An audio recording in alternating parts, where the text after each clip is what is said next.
Hey there, Nation. Harry here, and we have our monthly analyst check-in with Alex Fields at Success Computer Consulting out of the Twin Cities. Off camera, we're just talking about the weather. So that aside, my friend, let's jump right into the good stuff. This month's topic is Azure Active Directory, and you say there's breaking news in this area. Go. Woke up to some good news this morning. On Twitter, it was announced there's like a blog post that went along with it, but there's some new roles that were released into Azure Active Directory, including the global reader role. And the global reader role is really great, something that we've been waiting for a while. So like, take any like third-party tool like a backup that's really common, like just doing a third-party backup tool, or some kind of monitoring tool such as LionGuard, which is really cool product. Usually you would have to give those tools like a global admin privilege, so that they would have to be quite a privileged account. But really those tools are really meant to read data, not so much like write or make changes or make configuration changes or anything like that. So having a global reader role that gives us, full visibility across the environment, but without actually having the ability to make changes is really, really a cool thing. So happy to see that announced today, and then there's several other roles that I haven't been able to dig into yet, but really cool. So, all right. Well, no, appreciate it. Now let's take half a step back for our audience. We're coming out of SMB. So let's just step back on number one. What is Azure Active Directory, and number two, what are a couple best practices? Yeah, so Azure Active Directory is the undergirding that supports Office 365 and all the Microsoft 365 services, really. So it's your source of identity. And, I've got a few best practices guides that I publish. Azure Active Directory is one of them. I also publish one for Intune and other Microsoft 365 services. But, it's very different than our traditional Active Directory. They started from the ground up when they built this. So there's not really a one-for-one in that many places. Like, you can still have usernames and passwords and stuff like that. That's still the same. But there's really not group policy. There's really not, organizational units and things of this nature.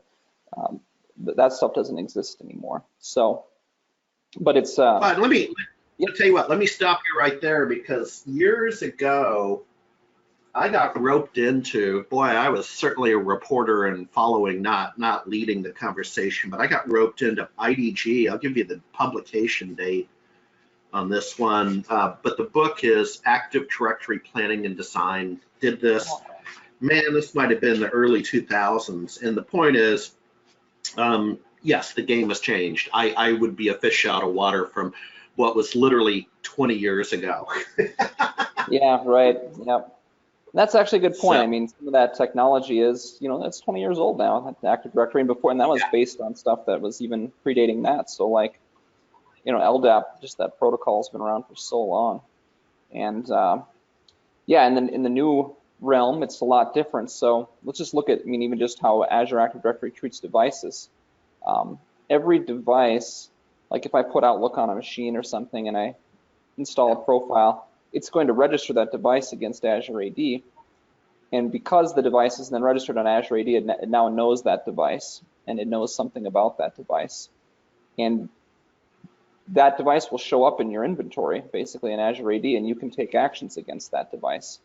And you can have, if you have a Microsoft 365 subscription that includes Intune and everything, you can have a conditional access policy that compels the device to become enrolled and become compliant with policy.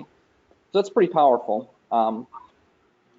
And it's really cool because, it allows us to have BYOD and corporate-owned devices join that fabric. And that's almost necessary, like for a cloud-based environment where everything's accessible from everywhere. And, people may want to install an Outlook profile on their home PC. So, being able to do that and not have to have like a corporate joined machine, like it's not domain joined per se, but it still becomes registered against the service. Yeah. That's still meaningful in some way, because I can still, using conditional access, I could still compel that device to become managed, and that's pretty cool. Yeah, absolutely. Give me another tip, trick, or best practice in this realm.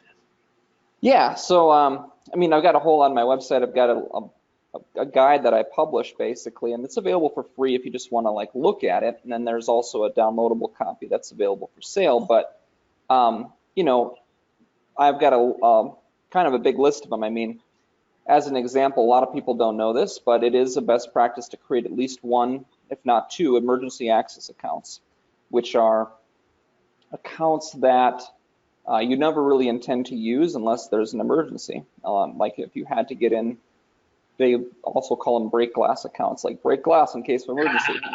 Like the metaphor. Yep. And so that's the idea, is you should have some of these break glass accounts. And like technically the best practice is one of these accounts at least should be excluded from the requirement to do multi-factor. Just, you know, in case theoretically this were to ever happen, that, you know, their multi-factor service went down for a day or something. I don't know. It could happen, I guess. Yeah. And you know, if that were to happen, it'd be nice to have an account to get in with to make some changes. And then there's also another account that they recommend having excluded at least from all the conditional access policies. So, you know, having one of each, one that's excluded from conditional access, one that's excluded from multi-factor is something that they do recommend doing. And of course, you'd want to take other precautions with these accounts, like maybe you'd want to set like a really long, complex character password, you know, where it's not something you really know. You would probably save it to like a password manager, like LastPass or 1Password or something. Yeah. And that's how you would get into it. But that's the best practice, is to have some of those emergency access accounts. I tend to add to that like you should monitor those accounts. Like you should have a rule set up in Cloud App Security to like kick out an alert if someone were ever to log into it and it wasn't you. You'd want to know about it. So, but yeah. Okay, and is this? I'm on screen number 2. Is this all at itpromentor.com? Your site, they can find this information. Okay, I'm on your site. And, and then there's at the top, I've got a link to best practices, and